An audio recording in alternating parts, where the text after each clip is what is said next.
button to subscribe my channel and also click the bell icon to get notifications of all my latest uploads.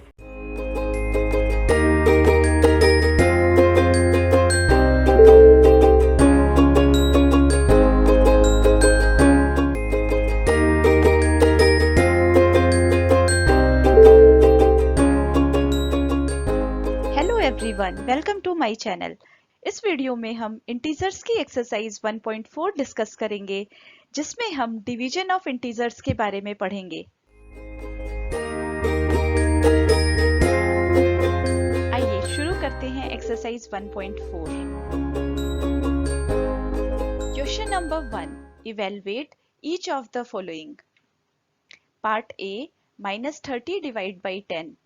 पिछले video में हमने product rules discuss किए थे। Same rules division में भी apply होते हैं। एक पॉजिटिव इंटीजर के साथ डिवाइड होके आंसर पॉजिटिव ही देगा। इसी तरह से एक नेगेटिव इंटीजर के साथ डिवाइड होके आंसर पॉजिटिव देगा, और एक नेगेटिव इंटीजर पॉजिटिव इंटीजर के साथ डिवाइड होके आंसर नेगेटिव देगा। इसी तरह से एक पॉजिटिव इंटीजर नेगेटिव इंटीजर के साथ डिवाइड होके आंसर नेगेटिव देगा। सेम रूल्स हम इस एक्सरसाइज में भी यूज करेंगे। यहाँ पे -30 डिवाइड बाई 10 पूछा गया है। जब भी हम इंटीजर्स को डिवाइड करते हैं, डिवीजन साइन को हम रिप्लेस करते हैं मल्टीप्लिकेशन साइन से, और जब भी हम ऐसा करते हैं हमें सेकंड नंबर का रेसिप्रोकल लेना होता है, मल्टीप्लिकेटिव इनवर्स लेना होता है। 10 का मल्टीप्लिकेटिव इनवर्स होता है 1/10, सो मैंने यहाँ पे 1/10 लिख दिया है। -30 मल्टीप्लाइड बाई 1/10। अब -30 मल्टीप्लाइड बाई 1, न्यूमरेटर्स आपस में मल्टीप्लाई हो गए हैं, डिनोमिनेटर में 10 है। अब हम देखेंगे कि न्यूमरेटर और डिनोमिनेटर किस नंबर से डिवाइड होते हैं। वो नंबर है 10। 10 1s are 10, 10 3s are 30। So finally हमारा आंसर आ गया -3। आइए इसी तरह से बाकी के क्वेश्चंस भी करते हैं। 50 डिवाइड बाई -5। यहाँ पे 50 एक पॉजिटिव इंटीजर है और -5 एक नेगेटिव इंटीजर है। फाइनली हमारा आंसर नेगेटिव आएगा। चलिए सॉल्व करते हैं। डिवीजन साइन को मैं रिप्लेस कर रही हूँ मल्टीप्लिकेशन साइन से, और साथ ही सेकंड इंटीजर -5 का मैंने यहाँ पे मल्टीप्लिकेटिव इनवर्स लिख लिया है, -1/5। अब मैं दोनों न्यूमरेटर्स को मल्टीप्लाई कर दूंगी। 50 मल्टीप्लाइड बाई -1 डिवाइड बाई 5। अब हम इसको सिंप्लीफाई करेंगे। 5 1s are 5, 5 10s are 50। So 10 multiplied by -1 -10 आ जाएगा, और डिनोमिनेटर में 1 है तो हम इसको -10 ही लिखेंगे। नेक्स्ट देखते हैं। -36 डिवाइड बाई -9। यहाँ पे दोनों इंटीजर्स नेगेटिव हैं, सो फाइनल आंसर मेरा पॉजिटिव आएगा। -36 मल्टीप्लाइड बाई -1/9। मैंने डिवीजन साइन को मल्टीप्लिकेशन से रिप्लेस कर दिया है, और सेकंड इंटीजर का यहाँ पे रेसिप्रोकल ले लिया है। -36 और -1 मल्टीप्लाई हो जाएंगे न्यूमरेटर में, और डिनोमिनेटर में 9 आ जाएगा। 9 को मैं 36 से सिंप्लीफाई कर दूंगी। 9 1s are 9 and 9 4s are 36। सो यहाँ पे -4 आ जाएगा, और -4 -1 से मल्टीप्लाई होके फाइनली मुझे 4 आंसर देगा। आइए अगला देखते हैं। -49 डिवाइड बाई 49। सेकंड वाले 49 का मैंने रेसिप्रोकल ले लिया है और डिवीजन की जगह मल्टीप्लाई साइन कर दिया है। अब ये 49 और ये 49 आपस में कैंसिल हो जाएंगे। 49 1s are 49 and 49 1s are 49। सो ये फाइनली मुझे -1 आंसर देगा। नेक्स्ट देखते हैं। 13 डिवाइड बाई -2 + 1। इस क्वेश्चन में -2 + 1 ब्रैकेट के अंदर लिखे हुए हैं, तो पहले हम ब्रैकेट को सिंप्लीफाई करेंगे। -2 + 1 सॉल्व होके -1 बन जाएगा। अब हमें 13 डिवाइड बाई -1 करना है।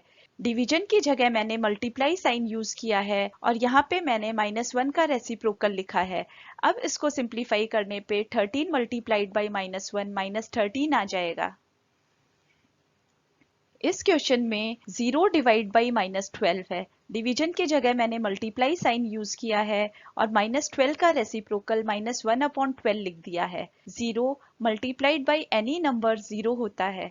नेक्स्ट देखते हैं। -31 डिवाइड बाई -30 + -1। इस क्वेश्चन में भी क्योंकि ब्रैकेट यूज हो रहा है, हम ब्रैकेट के अंदर पहले सिंप्लीफाई करेंगे। प्लस एंड माइनस मिलके माइनस बन जाएगा, सो -30 -1। इन दोनों को सिंप्लीफाई करने पे मुझे -31 मिल जाएगा। फिर मैंने डिवीजन रूल यूज किया है, डिवाइड की जगह मल्टीप्लाई यूज किया है और -31 का रेसिप्रोकल -1/31 यहाँ पे लिख दिया है। अब इसको सिंप्लीफाई करेंगे, 31 से 31 कैंसिल हो जाएगा और यहाँ पे -1 मिल जाएगा एंड -1 मल्टीप्लाइड बाई -1 +1 मिल जाएगा। आइए नेक्स्ट देखते हैं। -36 डिवाइड बाई 12 डिवाइड बाई 3। इस क्वेश्चन में भी ब्रैकेट यूज हुआ है, तो हमें पहले ब्रैकेट सिंप्लीफाई करना पड़ेगा। -36 डिवाइड बाई 12, यहाँ पे मैंने लिखा है पहला इंटीजर -36 एज इट इज लिख दिया है और दूसरे इंटीजर का रेसिप्रोकल 1/12 लिखा है। 12 और 36 कैंसिल हो जाएंगे, सिंप्लीफाई होके ये मुझे -3 दे देगा। फिर मैंने -3 को और 1/3 को सॉल्व किया है। -3 डिवाइड बाई 1/3 था, डिवाइड की जगह मल्टीप्लाई यूज किया और सेकंड का मैंने रेसिप्रोकल ले लिया। अब ये 3 और -3 कैंसिल हो जाएंगे और फाइनली मेरे पास आंसर -1 आ जाएगा। आई होप आपको समझ में आ रहा है। नेक्स्ट करते हैं। -6 + 5 डिवाइड बाई -2 + 1। इस क्वेश्चन में दो ब्रैकेट्स यूज हो रहे हैं, तो पहले हम ब्रैकेट्स को ही सिंप्लीफाई करेंगे। -6 + 5 डिवाइड बाई -2 + 1। -6 + 5 इसको सिंप्लीफाई करने पे हमें -1 मिल जाएगा। इसी तरह से -2 + 1 को भी सिंप्लीफाई करने पे हमें -1 मिल जाएगा। -1 को -1 से डिवाइड करना है, सेकंड इंटीजर का हमने रेसिप्रोकल लेना है, वो भी -1 ही होगा। फिर हम न्यूमरेटर्स को मल्टीप्लाई कर देंगे तो हमें फाइनली 1 आंसर मिल जाएगा। आइए नेक्स्ट करते हैं। Question number 2, verify that a divided by b plus c is not equal to a divided by b plus a divided by c for each of the following values of a, b and c।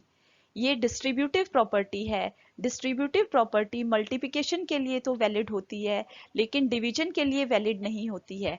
हमें इसी को prove करना है। यहाँ पे तीन integers दिए गए हैं, a 12, b -4 एंड c 2।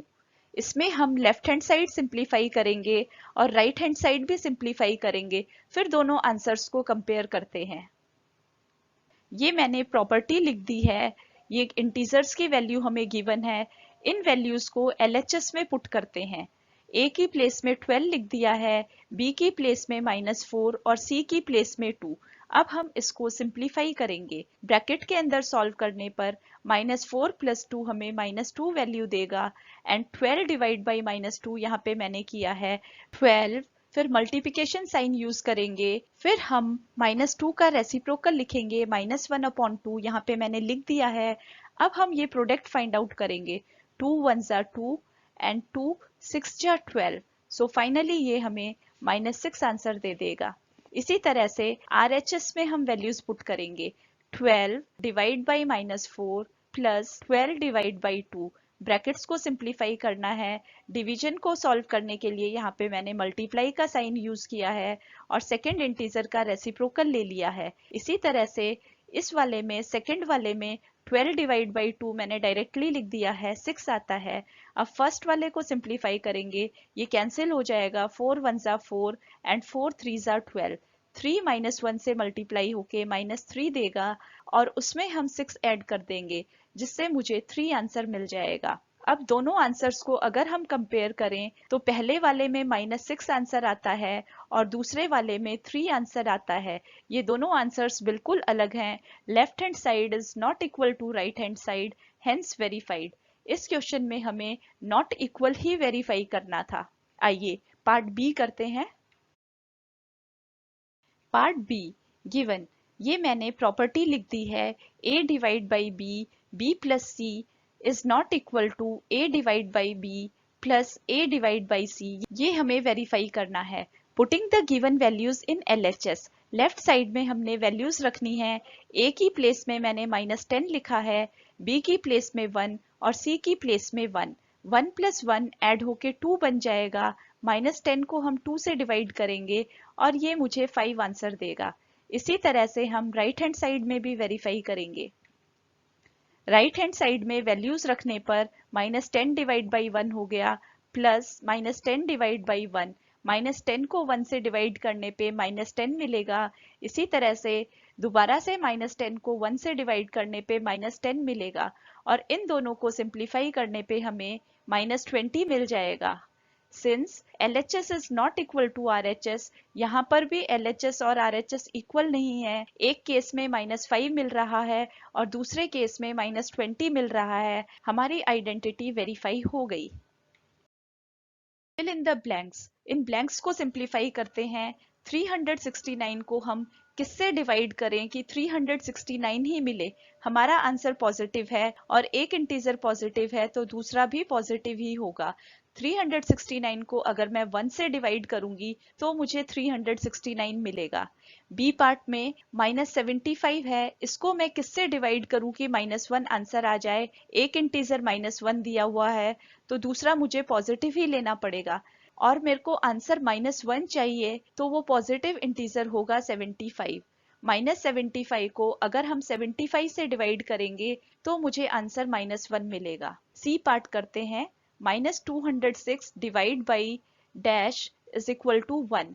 -206 को किस नंबर से डिवाइड करें कि 1 मिले, क्योंकि हमें आंसर पॉजिटिव चाहिए और एक इंटीजर नेगेटिव दिया हुआ है तो दूसरा भी नेगेटिव ही आएगा, और 1 आंसर के लिए मुझे सेम इंटीजर ही लेना पड़ेगा।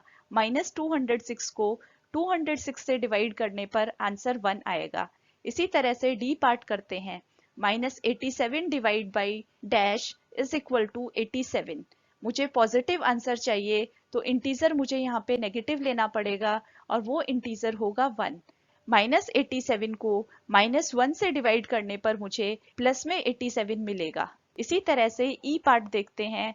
मुझे आंसर -87 चाहिए और 1 से डिवाइड करना है तो मुझे यहाँ पे -87 ही लेना होगा। -87 को अगर हम 1 से डिवाइड करेंगे तो मुझे -87 आंसर ही मिलेगा। एफ पार्ट में देखते हैं।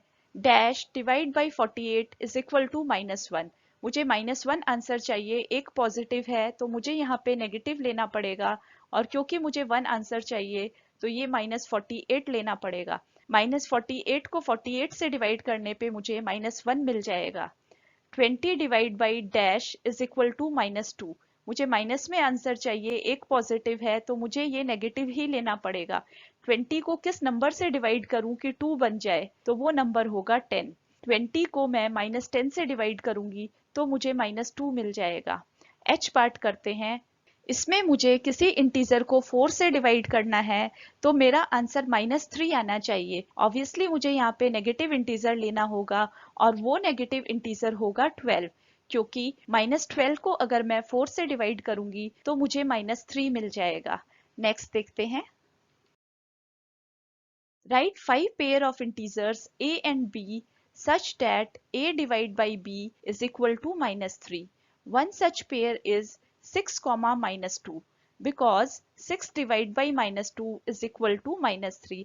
आपको 5 pair of integers लिखने हैं इस तरीके से ब्रैकेट में, जिससे कि मैं पहले वाले इंटीजर को दूसरे से डिवाइड करूं तो -3 आंसर आ जाए।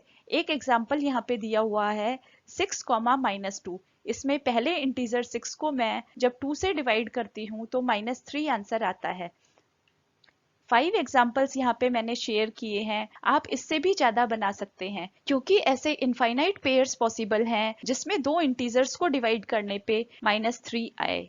इधर मैंने सिर्फ 5 एग्जाम्पल्स लिखे हैं। देखिए, -6 को 2 से डिवाइड करने पे -3 आता है। इसी तरह से 9 को -3 पे डिवाइड करने पे भी -3 आता है।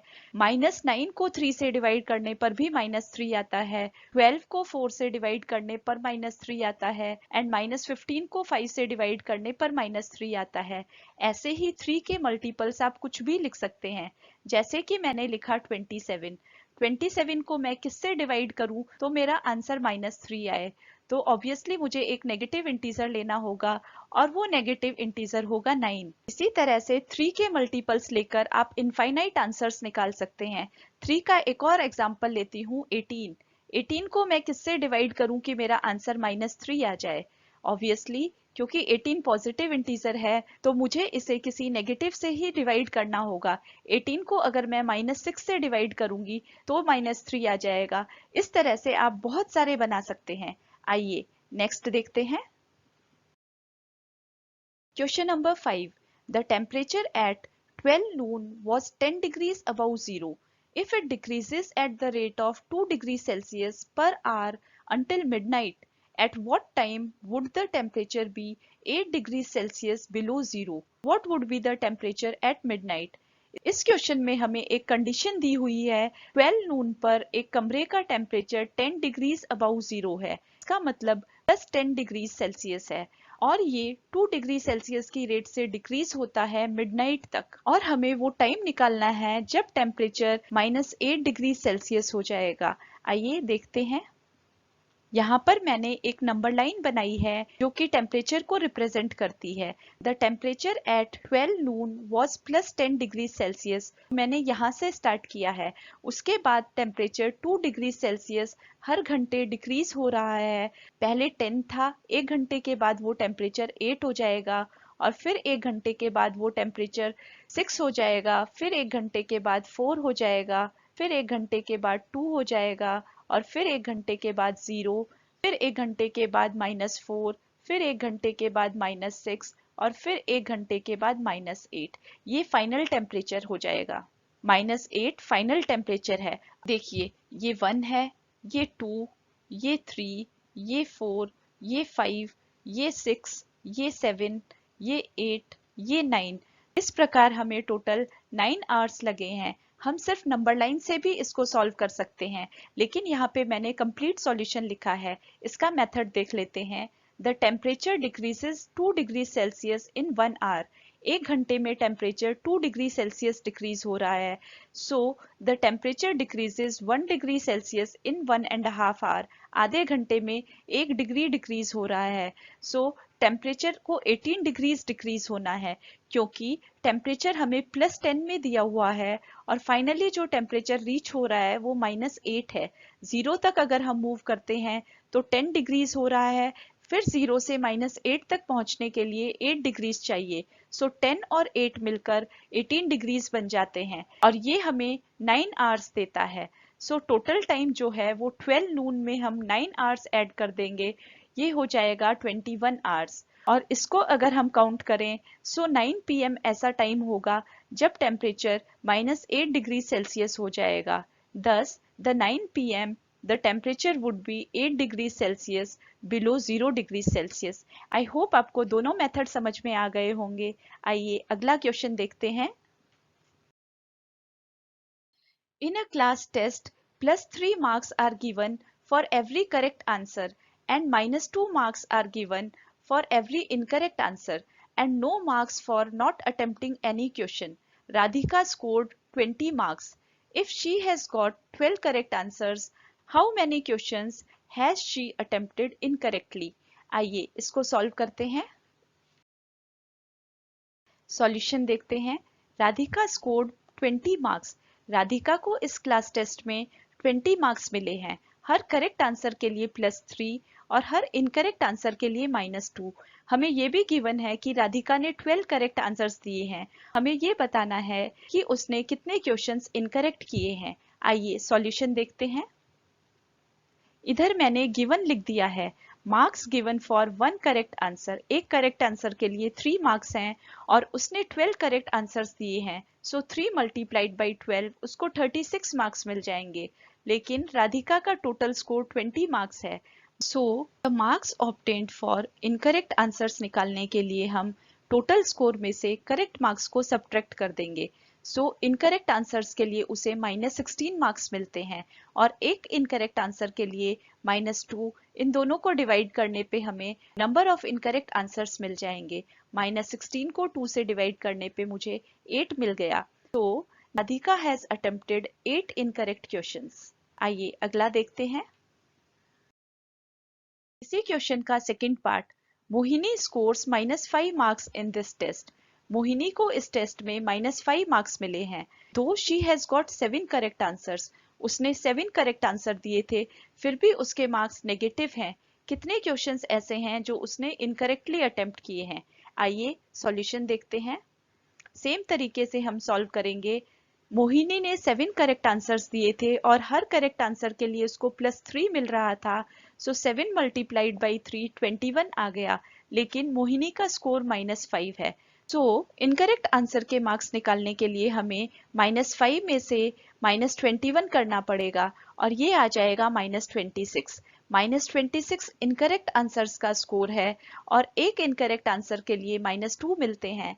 इन दोनों को डिवाइड करने पे हमें नंबर ऑफ क्वेश्चंस पता चल जाएंगे, जो कि 13 आता है। Thus, the Mohini has attempted 13 incorrect questions. आइए नेक्स्ट देखते हैं। Question number 7. An elevator descends into a mine shaft at the rate of 6 meters per minute. If the descent starts from 10 meters above the ground level, how long will it take to reach -350 meters? इस question में हमें एक elevator दिया हुआ है जो कि ground से 10 मीटर्स ऊपर से ही स्टार्ट हो जाता है। एलिवेटर नीचे की तरफ मूव हो रहा है। अगर ये लाइन ग्राउंड लेवल को रिप्रेजेंट करती है तो यहाँ से डिसेंट स्टार्ट हो गया है और ये फाइनली -350 मीटर्स तक पहुंचता है। सो इसका टोटल डिस्टेंस हो जाएगा 350 below the ground level and 10 metres above the ground level. इस तरह से ये टोटल डिस्टेंस हमारा 360 मीटर्स आ जाएगा, 10 मीटर्स ग्राउंड लेवल के ऊपर और 350 मीटर्स ग्राउंड लेवल के नीचे। आइए इसका सॉल्यूशन देखते हैं। इस क्वेश्चन में हमें टाइम निकालना है कि इतना डिस्टेंस मूव करने के लिए 6 मीटर्स पर मिनट की स्पीड से एलिवेटर को कितना समय लगेगा। आइए सॉल्व करते हैं। देखिए यहाँ पर मैंने लिख दिया है 10 metres above the ground level से वो डिसेंट स्टार्ट हो जाता है एंड -350 मीटर्स ग्राउंड लेवल के नीचे तक डिसेंट जाता है। सो 10 मीटर्स में से हमें सब्ट्रैक्ट करना है -350। माइनस एंड माइनस मिलके पॉजिटिव बन जाएगा +350 और ये 10 में ऐड करने पे हमें डिस्टेंस 360 मीटर्स मिल जाएगा। क्वेश्चन में हमें स्पीड दी हुई है 6 मीटर्स पर मिनट की स्पीड से एलिवेटर डिसेंट करता है। So the time taken to cover distance of 6 meters is 1 minute. इसी तरीके से time taken to cover a distance of 1 metre हो जाएगा 1 डिवाइड बाई 6। 1 मीटर का जो डिस्टेंस है उसे हम 360 से मल्टीप्लाई कर देंगे तो हमें 360 मीटर्स में कितना समय लगेगा ये पता चल जाएगा। सो 1/6 को 360 से मल्टीप्लाई कर देंगे, 6 1 जा 6 आ जाएगा और ऊपर आ जाएगा 60। सो 60 मिनट्स लगेंगे लिफ्ट को 360 मीटर्स का डिस्टेंस ट्रेवल करने के लिए। 60 मिनट्स को हम आवर्स में कन्वर्ट कर देंगे और ये आ जाएगा 1 hour. Thus, in 1 hour, the mine shaft reaches -350 meters below the ground. इस वीडियो में बस इतना ही। अगले वीडियो में फिर मिलते हैं अगली एक्सरसाइज के साथ। अगर आपको ये वीडियो अच्छा लगा है तो please hit the like button, share it with your friends and subscribe the channel. Thank you.